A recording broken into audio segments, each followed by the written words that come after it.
আসসালামু আলাইকুম ভিউয়ার্স, কেমন আছেন? আলহামদুলিল্লাহ আমি ভালো আছি। আশা করি আপনারা ভালো আছেন। আজকে আমি আপনাদের সাথে একটি সবজির রেসিপি শেয়ার করছি।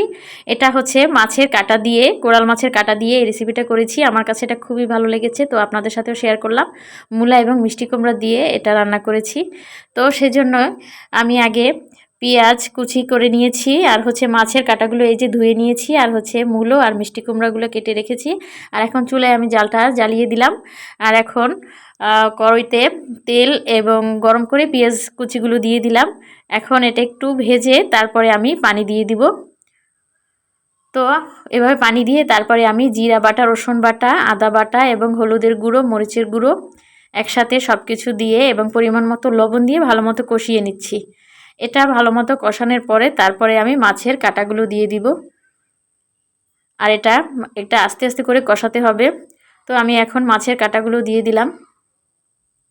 বড় মাছ দিয়ে এভাবে কিন্তু সবজি রান্না করলে ভালো লাগে খেতে।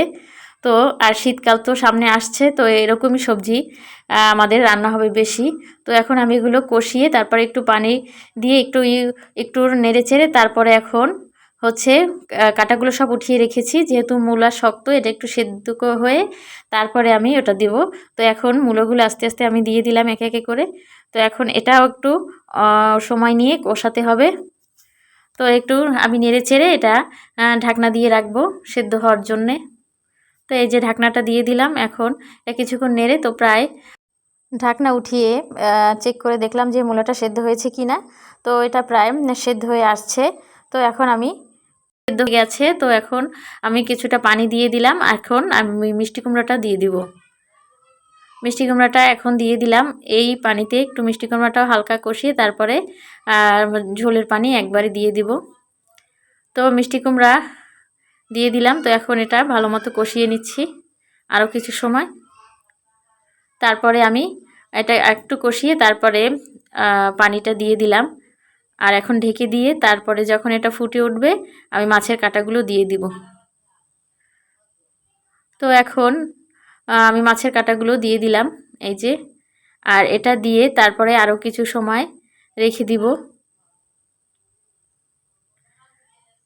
আর হচ্ছে এখন আমি কিছুটা কাঁচামরিচ দিয়ে দিলাম। এই সবজিতে কিন্তু কাঁচামরিচ দিলে ভালো লাগে খেতে।